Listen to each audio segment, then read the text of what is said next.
Hello there, my mate Vince here. Festive greetings to one and all. In this video today we're going to be looking at items sent into my PO box. This is my PO box here, in case you are interested. So we're going to be starting in just a minute now. Sometimes I know the items that are coming into the PO box, other times I haven't got a clue and it's a complete surprise. And what's nice about that is, in my mind I kind of know what I would like to fix, but there might be items out there that I've never even heard of. And if they drop into the PO box, then it makes for more interesting repairs because it just mixes things up, and it's nice to have a variety of items to fix. So you can always fast forward through the item if you've got no interest in it, but you'd be surprised. Sometimes what you think is a boring item may have the most interesting fix. So no more waffling, let's get straight on with the video. I hope you enjoy it.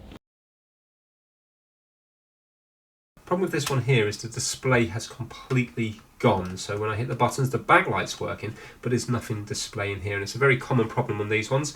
Basically, the screen is attached to the circuit board with a little ribbon cable, and the adhesive's gone on that cable. So we're going to use a soldering iron to melt the adhesive back. So hopefully it will make a connection again. The problem is that you can't do it at a high temperature. We're going to be using 200 degrees Celsius, any more than that, and it's very likely that you will melt the ribbon cable. Even at that temperature, you have to keep moving the iron very quickly.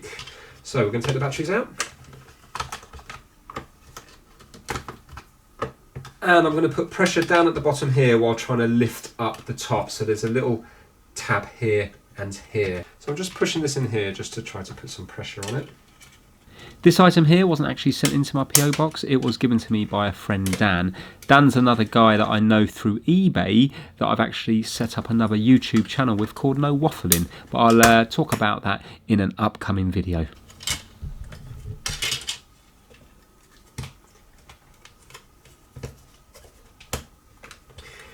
Now we have 4 catches here, here, here and here, so I'm just going to put a little bit of pressure on the screen at the front and holding the rest of it here.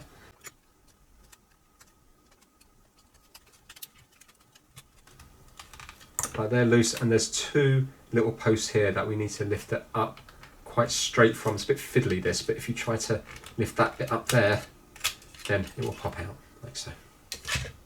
So I'm just going to use my thumbs and push in these little catches here, here, and also up the top. I'm just going to gently ease up on here. There we go, we are now free. I want to take the plastic away from the screen. This here is the cable that's gone faulty. So we're going to try to lift up the screen from here because we need to flip it open to get to here so we can try to melt the adhesive again. But it will be attached on this side down here. And I'm just going to use a plastic pry tool just to go in here. There we go. Right, let's zoom in. This is the cable here that we want to deal with. Let's have a look if we can visually see where it's gone.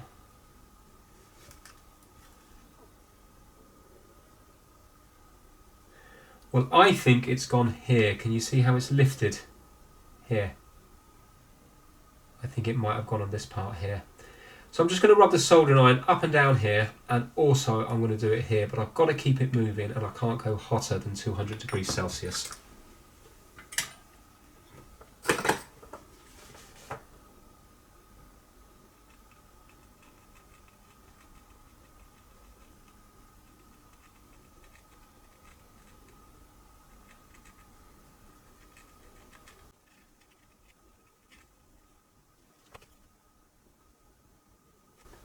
And I'm going to do this one here as well, being careful not to melt this little diffuser. This is where the backlight comes in, so the LED's here and it diffuses all along here. So I'm just going to go on the very top bit. Now this might take a few attempts.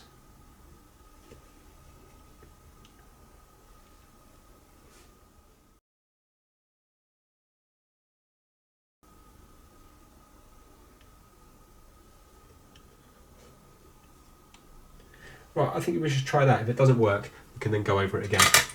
Right, just to make life easy for myself, I've got my bench power supply here, rather than putting it all back together. And I can see that this is positive and this is negative. So this is 3 volts. Well, there you go. Look at that. It's come back to life. So you can see there, that's looking pretty clear. Excellent. So it just needed a little bit of heat to remelt the adhesive so that the ribbon cable could make a contact again, because it had just come a little bit loose because the adhesive, I presume, dries up over the years. Yeah, there we go. Right, let's get this back together. There we go, and it's sprung back into life again. So hopefully that will work for many years to come. If you've done another technique that's worked, then put it down in the comments below. If you've done this technique and it's worked for you again, put it down in the comments below. Now, just before we move on to the next PO Box item, we're going to have a word from today's sponsor, which is, of course, PCB Way. They sent this through for me. I love these things. They're cushions that unfold into blankets. So when you're watching Clarkson's Farm, or whatever you like to watch at night, you can just snuggle up into your blanket and enjoy your Netflix or whatever series you're hooked on. But PCB Way don't just send things over to my mate Vince, they also have over a decade experience in the PCB industry. They have state-of-the-art manufacturing facilities and they use the latest technology to produce high-quality PCBs that meet your specification. At PCB Way, they have a range of services including PCB prototyping, PCB assembly, flexible PCBs, high-density PCBs, CNC machining and 3D printing. So whether you're an electronics enthusiast, an inventor, or an entrepreneur, PCB Way is your one-stop shop for all things PCB. So a massive thank you to PCB Way for sponsoring the My Mate Vince channel. Fingers crossed we can also partner together in 2024. Now let's move on to the next PO Box item.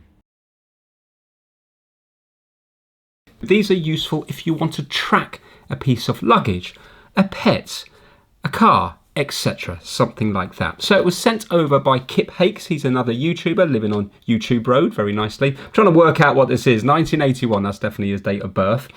KH, that's going to be Kip Hakes 14. Don't know what that is, and I don't know what KES means. So I thought I'd be able to work it out. I'm sure it's going to mean something, but it's not jumping out at me. Anyway, it says here, "Hi Vince, encloses a little something for you to look at if you fancy it. It's an Apple AirTag that used to be on my dog Dougie's harness if he ever did a runner whilst out for a walk." Dougie's a cute dog. "Unfortunately, the AirTag came out of the housing it was in, and a really helpful neighbour found it on the road near our house and returned it. It seemed okay to start with, but stopped responding. I did change the battery, but that didn't work, so it's dead. It might have got rained on or run over when it was in the road, who knows, but it's dead now and removed from my iCloud account. I don't think you've looked at one of these before, and I thought you and the wider audience might be interested to have a look inside, see if it's repairable or now just e-waste. Whatever it is, it's going to be tiny on the inside, so I'm sure it's going to be hard to fix if it is fixable.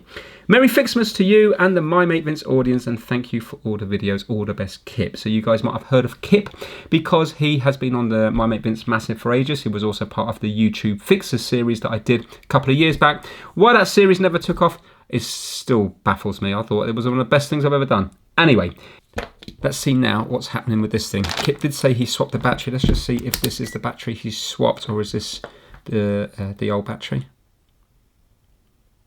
2.2 volts, that is not enough. These batteries should be 3 volts. 3 volts, right, okay. So you can see on a good working one here, when I put a known good working, let's just see if this battery works here actually. Is there enough power? Nah, okay, so that battery's gone anyway. So is there something in here draining the battery? Because he did say it worked initially. So you can hear it makes a noise, yeah? Let's see if it does that on Kip's one.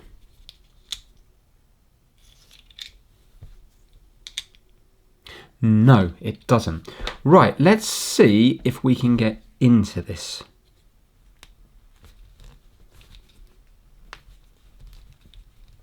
Right, going to zoom in.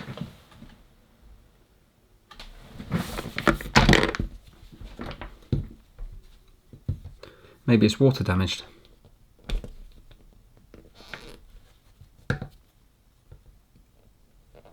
Oh, that was a bit aggressive.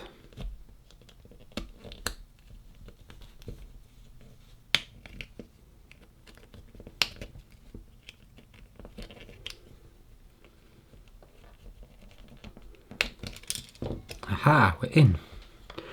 we are in. Right, so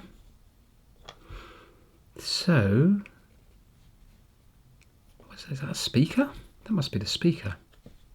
So we have a prong here. Is that prong even sticking through enough, I wonder? Let's lift that up, just in case somehow it's been flattened. You know, if the top was kind of crushed down, if it pushed the battery and flattened this prong. Super tiny. There we go. Right, that's lifted up there now, and let's just give the top of them a clean. I should be able to just get the battery here and balance it on here, should I not?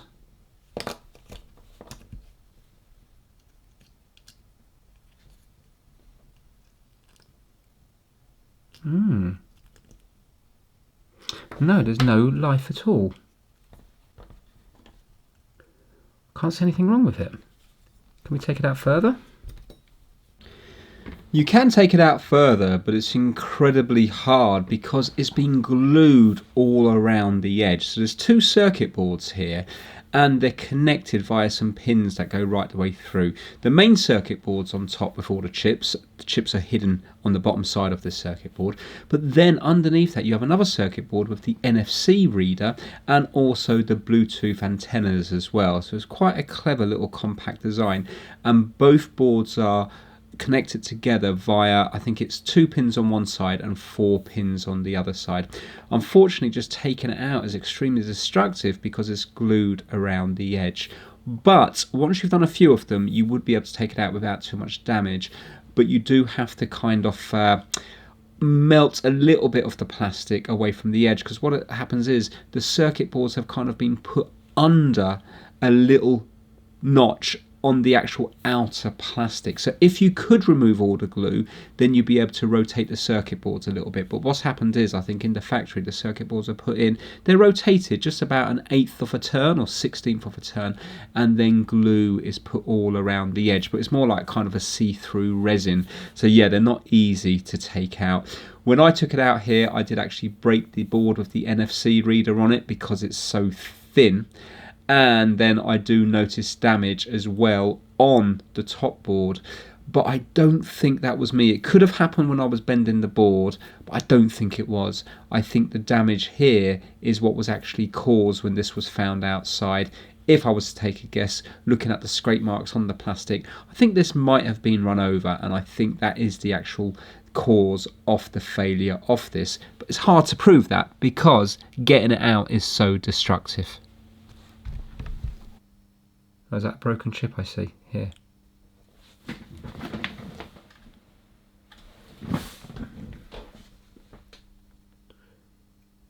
Yeah, that chip is broken. Okay, I would say that probably, I mean, it could have been me with the bending to begin with, or who knows the background of what happened here. Yes, that's not going to be fixable. Oh no. Right, so the cracked chip is an N52832 and it's made by Nordic Semiconductor. It is a versatile Bluetooth 5.4 system on chip supporting Bluetooth Low Energy, Bluetooth Mesh and NFC. So you can see that this is an important chip. Without this chip, the AirTag isn't an AirTag because this is doing all the Bluetooth and the NFC. So now, when I checked the other day, it was interesting. The other day, I could only find this one for sale, but it was from eBay and it was from a Chinese seller. So you can see it's the same thing there, 52832, but it's a different package. This is a QFN instead of a ball grid array. And it was going to cost around about £30 to get it delivered, and also from China, probably looking at a good few weeks. So I thought to myself, well, that's a bit silly. An AirTag costs about £30. I might as well take the chip off the working AirTag and put it onto Kip's one, purely to prove if that was the only problem, because I don't know if that chip cracked when I was taking the AirTag apart or whether it had been run over and then broke, because you can see that there's a lot of damage on this the cover of the AirTag, and that wouldn't be damaged in the dog's harness. I presume that's probably been run over on tarmac. So I know it's pointless to break one thing in order to fix another thing which is the same thing. It's just that this is more for entertainment, and I'm willing to spend £30 in order to get an outcome for this particular part of the video. Annoyingly though, looking now, I can see that they've got loads for sale on Mouser, and you can see that that's the BGA variety there, and look how much it is. It is only £3, and they've got over 8,000 in stock. So if I had this information the other day, I would have just bought a few of these, and these would come with the balls already on them, and then you see it would have been easier than trying to take one off a working one. What makes it incredibly hard is that about 10 of these would fit on your fingernails, so each of these balls are going to be probably about 0.1 or 0.2 millimeters. They're going to be absolutely tiny, and that's what makes it so hard to work with. Anyway, for the purpose of the video, and purely for entertainment, I am going to risk breaking the working AirTag by taking this chip from the working one. We'll put it onto Kip's one, and we'll see what's going to happen. Right, this here is the good chip, so let's take this one off. And then cry when we try to put it back on. Right, airflow is 94 out of a possible 200, and temperature is 450 degrees Celsius. This board is going to be super thin, so it will come off no problem at all. It's getting it back on that's going to be hard. I'll try to lift it straight off. There we go. It wasn't too bad actually. Let's have a look at that side. Well, you never know.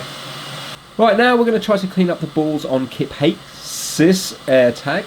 So I'm adding some flux, I'm just putting the soldering iron around. I want to deposit just a little bit of solder on each ball. This isn't the way to do a reball. Ideally you want all the balls on the chip, and you want these pads to be completely solder free, and then you know everything's going to be even. The problem is, when I took the chip off, most of the balls came with the chip, but there will be some pads that won't have any balls on. So yeah, the odds of this working are going to be very, very slim. Anyway, my idea is that if I put a little bit of solder on the pads and a little bit of solder on the chip, then they might marry up together and form a ball. So that's what I'm doing here, and then we just need to put the good chip on, and we'll see if we have any success.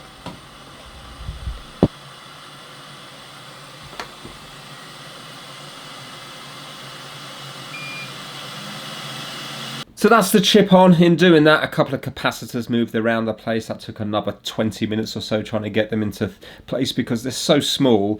You move one and your tweezers hit something else, and then that goes flying. It's easier on a bigger, thicker board because you can direct the heat at the one component you want to use. On this one, because it's so small, when you direct heat, everything's molten. So all it takes is one tiny little slip of the tweezer, or not even, just breathing is enough to make your hand move a fraction of a millimeter, which is enough to knock off 3 capacitors. So yeah, incredibly infuriating to work on. But at least the chip gave a nice little wobble when it was melted. You could see that when I tapped it with the tweezers, it went fully over one side and then back again. So it's definitely in place. It's just the odds of 50-something balls connecting are going to be pretty slim.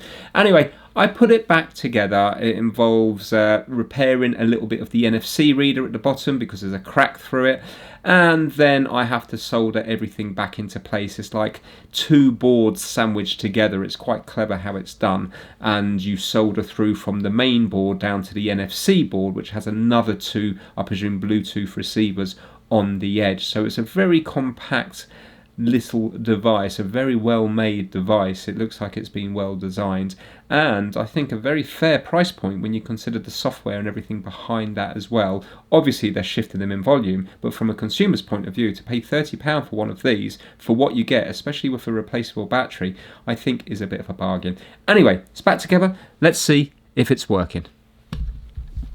So what do you think? Do you think it's going to work? I already know the answer, and the answer is no, it doesn't work. I've tried it numerous times. It never makes any sort of chime, and also it's not recognised by the iPad.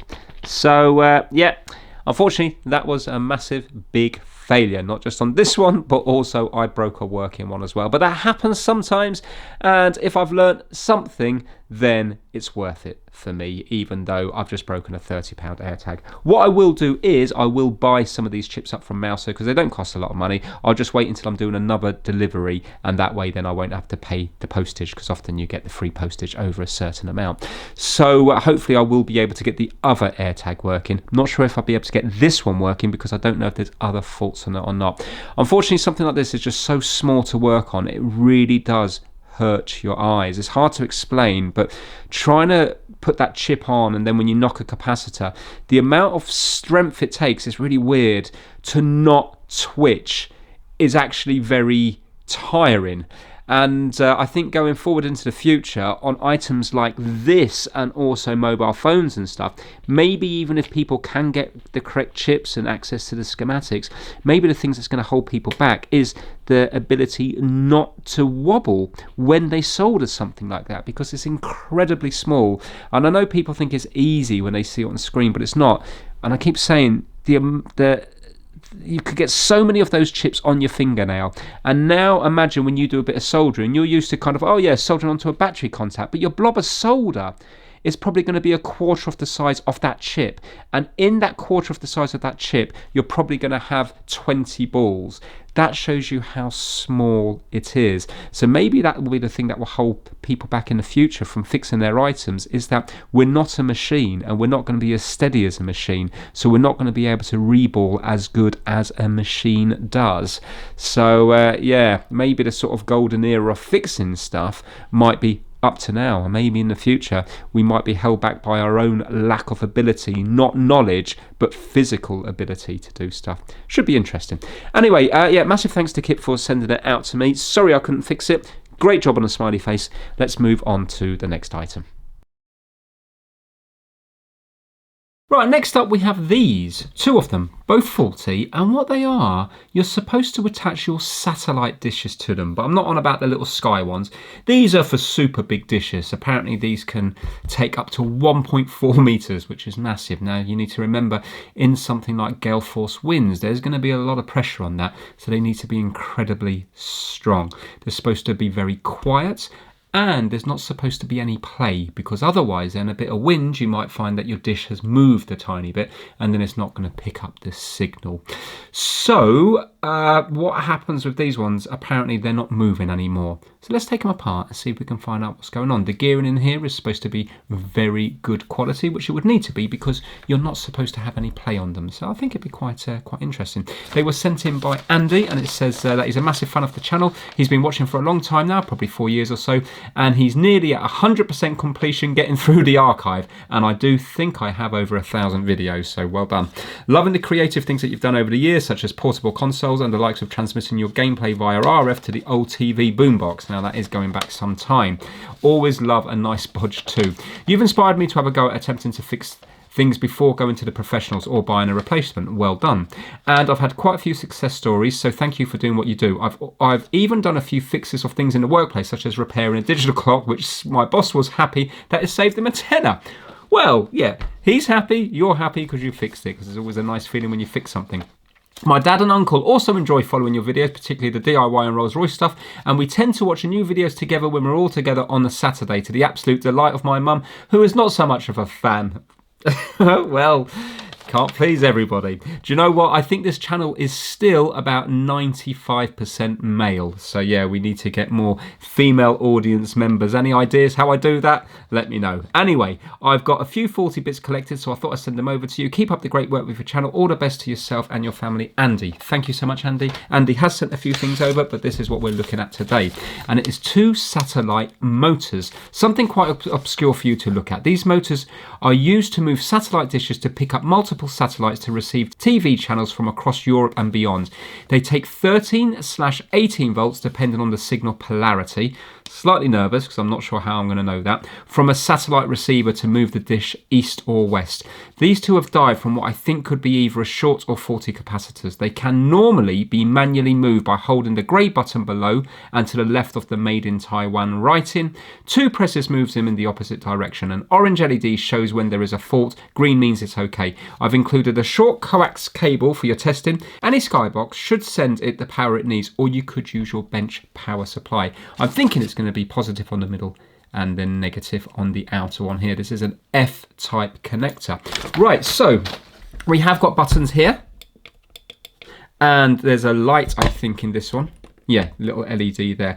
Let's take them apart before we try to put any power in, and let's see what's going on. So it says here that this one here is the receiver, and this is the LNB. So this is the actual thing that picks up the satellite signals, and your receiver is your set-top box, like your Skybox, for example. So I think if we put power in here, we should be able to get it to move by hitting this east-west button. But let's take it apart to begin with. We'll work on one to start, and then we can look at the other one.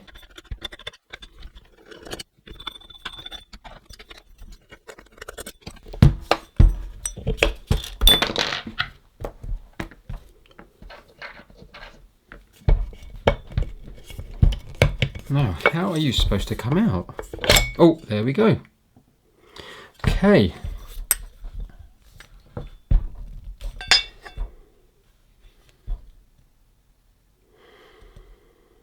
I already know this is going to be difficult. So we have a board down here, so it must be the board. Well, that's just the motor that's failed. I wonder, can we put power into the motor, see if the motor moves? Because maybe the motor's seized up. Massive worm gear down in here under that. Right, let's unplug this. No, we can't unplug that. That's soldered in. That's awkward. Right, I need some sort of socket to remove. I want to get this board out, but I'm going to need some socket. Let's see if long nose pliers will do it.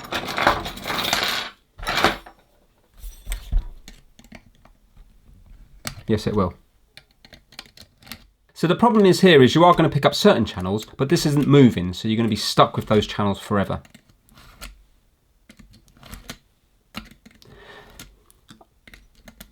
I mean, I remember years ago, my friend had, I don't know if it was called Sky back then or Sky B, I haven't got a clue, it was a long time ago. But you used to be able to see the satellite dish moving. But I don't know whether you used to have to rescan, or was a set-top box intelligent enough for you to put in a certain channel and it would know to move to that frequency. I presume it was intelligent enough that you had to do that.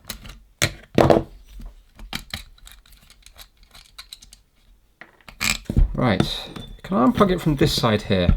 Yes, I can unplug it from this side here. Excellent. So if the board was faulty, then you would be able to put two together to get it to work. I wonder what voltage this is here. Limit 5 volts, ground. HSS. I wonder if we were to put,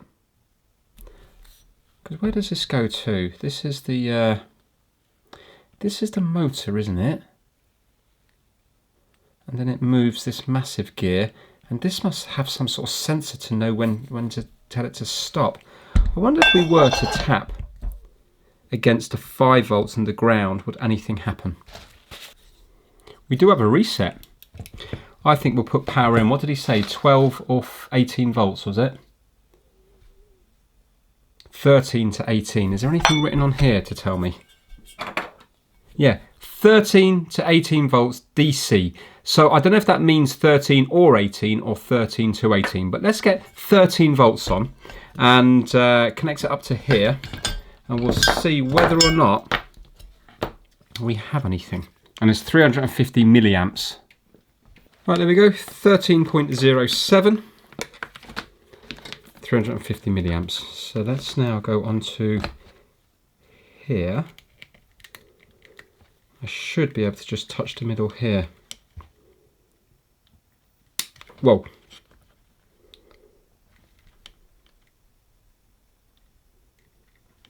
There we go. Now reset. Oh, the light's on. We got a little light on down here. Can you see that little light? Let's press reset. Right, now it's flashing red and green. It flashed red and green there when I hit reset. Now let's see what happens. Oh, it made a clicking noise. So press once and hold. There was some instructions with it, hold on. Bear with me. It says here, west rotation, press 1 time and keep pressed. East rotation, press 2 times and keep pressed. So we will do that. That's this button here, which is this one here. So let's give that a go.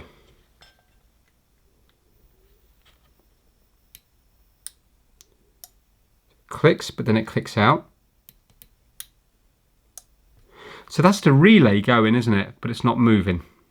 Okay, let's kill power to that. But it's definitely got life. I think I want to know if it's the motor. I want to know if there's too much strain on it. So let's see if we can take the motor out.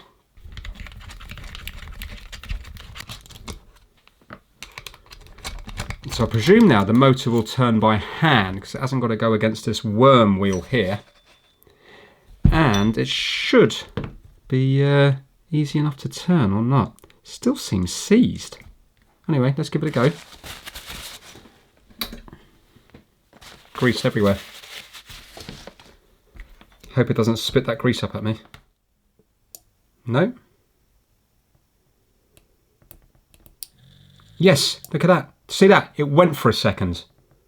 Right, so let's now go just once. Nah, doesn't like that way. Let's go the other way. Yes. And again. We're getting there. Come on. It doesn't go very much before it stops though.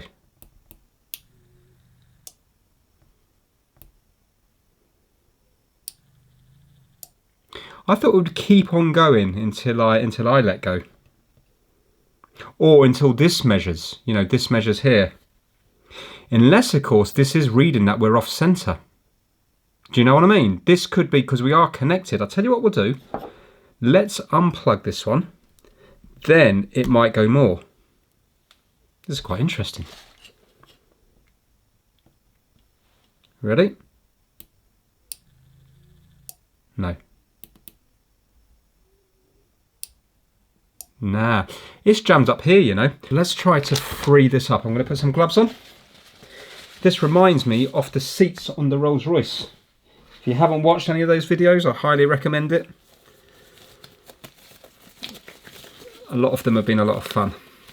So the seats on the Rolls Royce, they weren't moving because the grease had just gummed up after all those years. So maybe something similar has happened in here. Let's unplug it. Right now, how are we going to get this moving? Let's undo these. What am I undoing here? Let's undo the motor from here, and it should pull straight out then.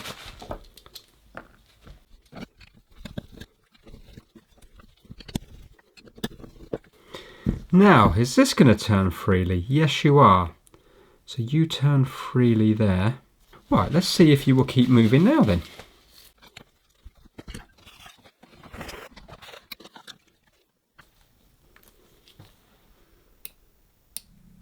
There we go.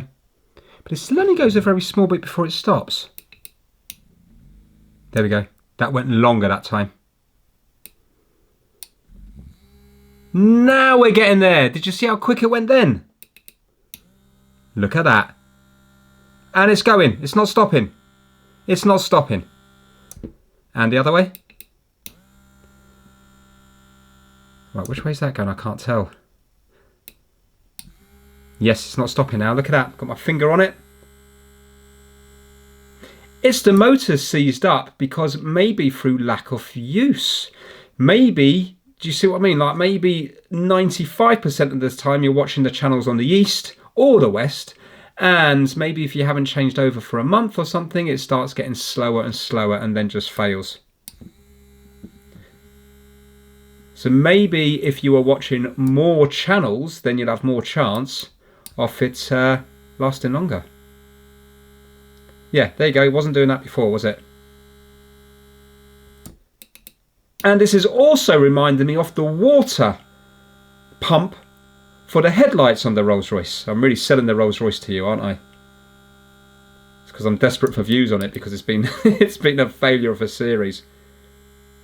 It takes a huge amount of time and the views just don't come in, which is a real shame, because again, I think they're really good videos. Brilliant. I would like to know which way they're going, but this is going to be a bit risky. Let me see now. So, right, that's going that way. Now, that's still going that way. That's still going that way. And that's going the other way. Yeah, fine. Okay. Well, whatever it is, we freed it up. Well, that is interesting about the motor. It's not the first time it's happened. It happened on a Dougal toy ages ago. I just had to take the motor out, give it a tiny little turn. Probably went onto a fresh contact on the inside. And then once it starts spinning, it's spinning fast enough that it probably cleans up the inside. On this particular one here, maybe a bit of grease had got a bit gummed up or something. It was causing a bit of friction. Or maybe it was oxidation. The weird thing is that it was spinning a little bit. It wasn't completely dead. It was given a tiny bit of a spin.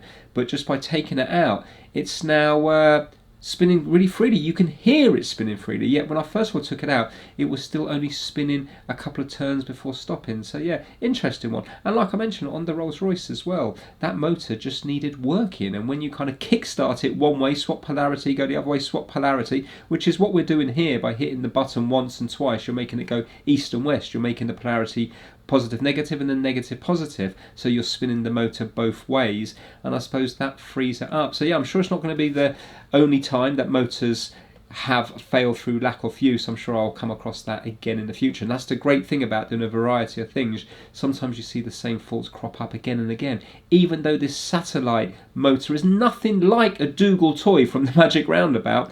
I suppose the principles are the same. So yeah, really interesting. Okay, so I've got that screwed in there. I've taken the F-type off this one here just so I can get a better grip on the crocodile clips. Let's see now it working. So once, twice. There we go, and you can see it moving. Now let's see if it will go the other way. Yay! Right, I just want to go all the way around just to see if it stops when it gets to 80 degrees, or does it keep on going? Maybe it's a set-top box that stops that. I'll fast forward through it. A perfect opportunity to shout out the My Mate Vince Massive. The members this month are kitdigital.com, Kip Hakes, Max Rokotansky, Chris Seal, Felipe at MrKeeps.com, DJ VG, Pixie, Anthony Dean, Bazza2, Russ Melanson, Gaspar Heller, Rickard Bergland, and Soul Reaver 555. Right, let's cut 60, still going. 65. 70. Excellent, it's stopped. Brilliant. Right, now, so it stops at just past 70. So now if we go this way, and now I just want to do it one more time this way, see if it stops again just past 70.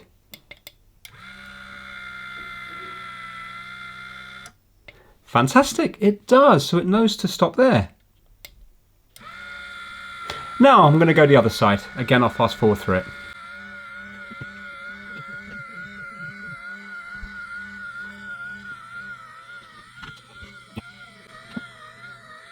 Right, so we're coming up past 60 now. 65, will it stop at just past 70? 70. Amazing, so it looks like it stops at about 72. And then the other way. I thoroughly enjoyed that one there. I really did. Right, let's just take the other one apart quickly. I don't want to spend too long on it because you've seen this now, so I don't want to bore you. But let's just see if the other one is the same problem. So I was thinking it was going to be the same fault, but interestingly it wasn't. Also, the item itself is different. This one has a massive metal gear on the inside, while the other one had a nylon gear. So this one looks even better than the previous one, and that was already strong enough. So with this one here, I noticed straight away that when I was going east and then west, I couldn't hear the relay clicking. I could only hear it clicking in one way. And then when I took the motor off, it would only spin in one direction. I can't remember which way it was, either clockwise or counterclockwise, but it wasn't going in the opposite direction. And that's because the relay wasn't clicking. The relay's not working to allow it to go in the other direction. Now, to prove that, what I did is, because it could be some other component that's not sending the signal through to the relay, but to prove it, what I did is I unsoldered both relays and swapped them over. And let's say previously it worked clockwise but not counterclockwise. After swapping the relay over, it didn't work clockwise but it worked counterclockwise. So that proved it was the relay. Now, these relays are sealed. They're not like the ones in the Rolls-Royce. Spoiler alert, that's another thing that wasn't working in the Rolls-Royce. When I did the heating, it was a relay problem. Cleaned up the relay and it all started working again. I think through years of working it, it just kind of sparked itself up a little bit. Do you know what I mean? You know, when it's arcing and it gets a bit black, clean it all up and then it's not going to arc. It's going to start working nice again. With this one, unfortunately, you can't fix them. They're sealed and glued and kind of like there's a load of resin then to keep them shut. So the only way to get into it was to use the soldering iron and melt it open.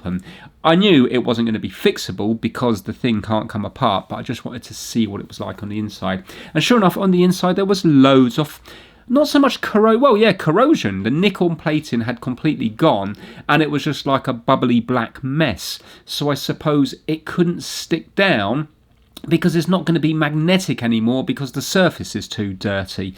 I can't fix it because I'd have to re-nickel it after smoothing it down, so I've just bought myself another one from AliExpress. They're not expensive. I'll flash it up on screen. I think it was £3 or something, but they have got to arrive from China. So once it arrives, I will pop it in. It is worth fixing this thing because they do cost around about, I think it was £80 I seen they cost. So for the sake of spending a few pound on it, it seems a shame for this thing to go into landfill when there's quite a lot of making gone into it for the sake of one relay. So yeah, once the relay arrives, I'll pop it in there and it will be working.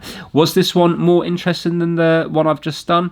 They were probably as interesting as each other. It's just I went to show you the other one in full and just sped through this one purely because the other one was fixable, while this one's not fixable because I need to get a relay and the relay is going to be arriving from China, so I can't fix it in this, show it working in this particular video. But rest assured, it is definitely the relay that is at fault and it will be fixed at a later stage. So a massive thanks to Andy for sending these in along with the other items. I'll look at those other items hopefully in another video. And hopefully your mum might watch this one. It'd be another female audience member, which will be nice. So yeah, I really thoroughly enjoyed this one. I thought they were both very interesting items and interesting faults as well. Let's move on to the next one. Right, next up we have this dancing Christmas tree that doesn't dance. So I've got batteries in it, and when I turn it on here, it doesn't do anything.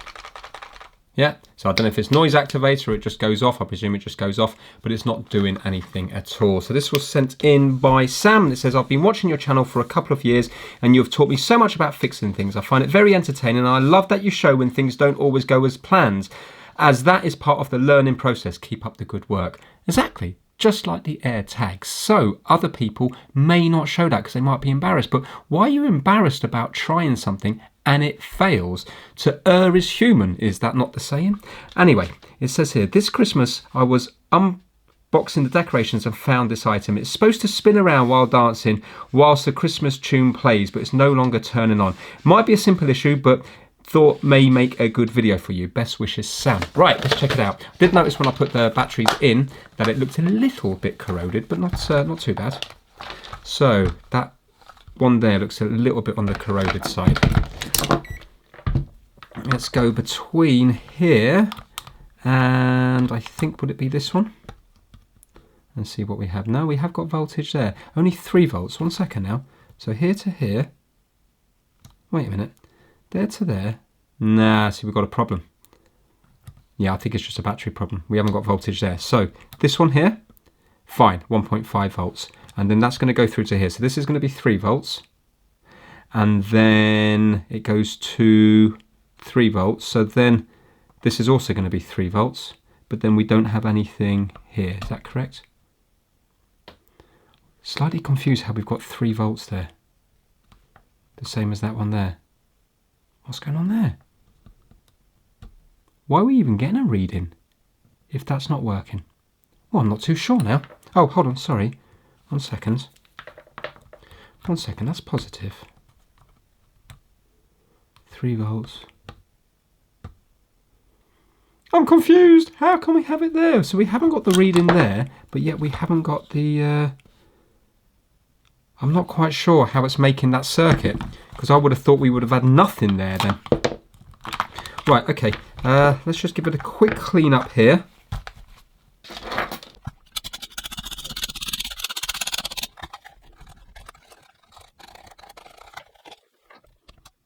Right, so we've got a reading there now. Let's see if it comes to life.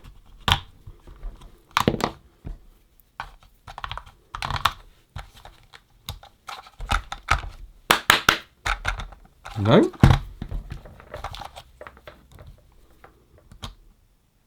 Well, interesting. We've got the right voltage now. It's still not working. How bizarre is that? So maybe the corrosion's gone further into it and messed up the wire feeding it. I don't think this is going to be a big deal. I think it's going to be related to corrosion.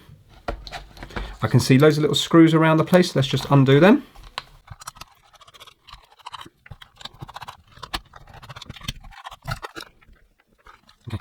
Right, so a motor spins there, and this is what wobbles the top bit here. Can you see it's going to, it's pivoted here. So when the motor goes up and around, it's got no option but to move this, which also moves the arms here, left and right. So it's going to do that. Right, oh, we've got a speaker down the bottom here. A capacitor down there. So, on and off switch there. There we go. I think that's the problem just down in here. If you have a look at the bottom terminal, can you see down there? It looks... Oh, there we go. Sorry, my wobbling has just come off. Can you see this thing here? Ta-da! There we go. So this has come off from both sides. You can see evidence of corrosion here and here as well. So where does this go to? Where does this go to? It's quite long. I don't know. Let's take out this battery box.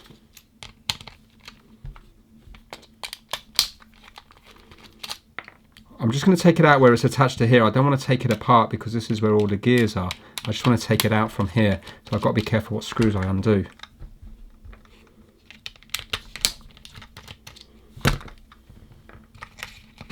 Here we go. Right, so on and off switch here goes to here. So we're going to have to go to this one here. Yes, because, yeah, this one here. But where does it go to then? Oh, I bet it's going to be on this board, this side. It's going to be there, isn't it? Because look, we've got a solder lump there. It's going to be there, and that's a little blob chip to provide the music. Right, let's strip this back, get the soldering iron on, and see if it goes there. Because otherwise there's no power. There's no power getting to this, is there?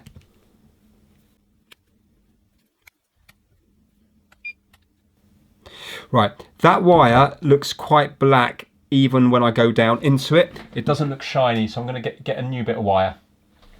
Can you see there? Even though I've stripped it back, it's very black. So the corrosion's travelled down the wire. Capillary action has sucked it down.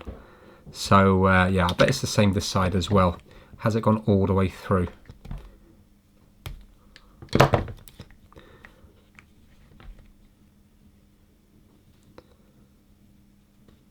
Yeah, it doesn't look very shiny, does it?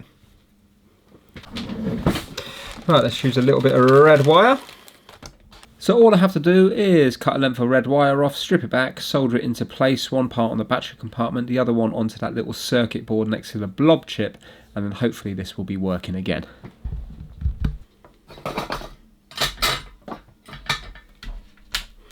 Right, let's see now, is it going to start doing something? So let's pop the batteries back in, turn it off there.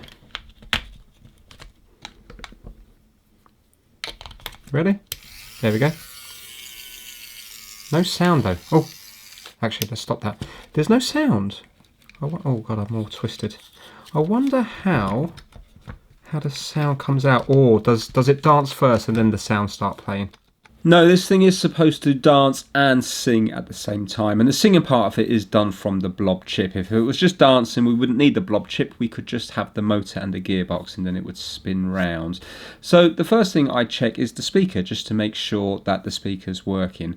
I go across it with my multimeter, and it is reading around about 8 ohms, so that says that the speaker coil is intact, so the speaker should be working. Now, looking at the little circuit board, we know that the wire that was corroded goes to the circuit board, and I put it to a solder joint where there was nothing else connected. I mean, why have a lump of solder there if it wasn't doing anything?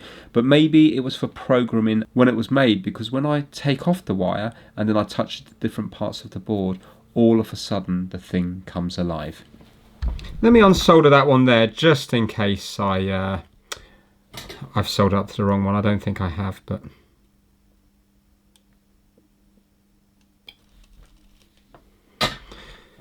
right, so if I put it here,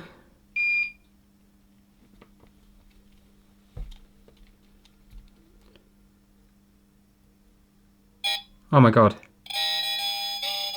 what? So what's that one there for? So it goes onto that one. Hold on a minute, let me turn it off here now, and let's just put that one there. I soldered it up to the wrong one.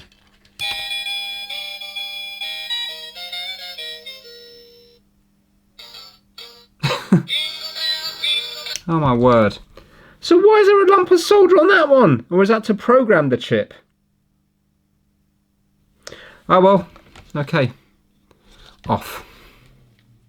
So there we have it, really a nice straightforward one. Corrosion in the battery compartment, the corrosion had travelled up the wire and desoldered it from both sides. The only bit that threw me was that there's a solder pad on the circuit board with no wire attached, so I presumed it went to that one, but it didn't. It went to another solder pad that already had a wire attached. So I just need to solder everything back up, and then hopefully this Christmas tree will be singing and dancing again. Right, here he is. He's got a nice look about him. I'm going to cut the audio in and out so I don't get done for a copyright strike. So here we go. Just feeling for the switch. There you go.